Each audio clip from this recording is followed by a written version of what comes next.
السلام علیکم ورحمۃ اللہ وبرکاتہ۔ ناظرین و سامعین، استقبال ہے آپ کا بزم تھانوی یوٹیوب چینل پر۔ ناظرین، آج ہم آپ حضرات کی خدمت میں بڑی اہم خبر اور امپورٹنٹ تفصیل لے کر حاضر ہوئے ہیں۔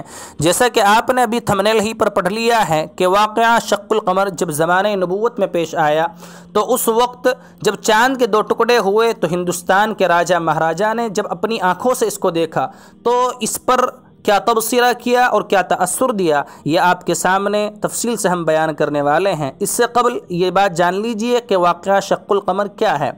ہجرت سے پیشتر نبی کریم صلی اللہ علیہ وسلم مینا میں تشریف فرما تھے اور کفار کا مجمع تھا۔ انہوں نے آپ صلی اللہ علیہ وسلم سے آپ کی نبوت اور رسالت کے لیے کوئی نشانی طلب کی۔ ایک روایت میں ہے کہ یہ کہا کہ چاند کے دو ٹکڑے کر کے دکھلاؤ۔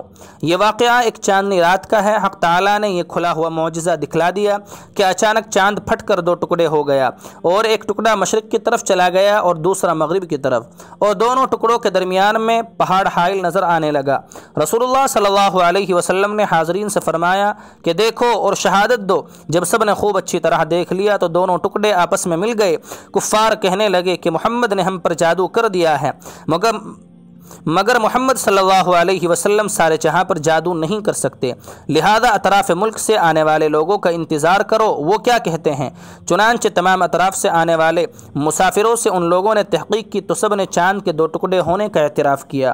اسی واقعے میں جس وقت اور جس سن میں یہ واقعہ پیش آیا، تاریخ کے اوراق میں یہ بات لکھی ہوئی ہے کہ ہندوستان میں مہاراجہ مالیبار رہتے تھے جن کی حکومت چلا کرتی تھی۔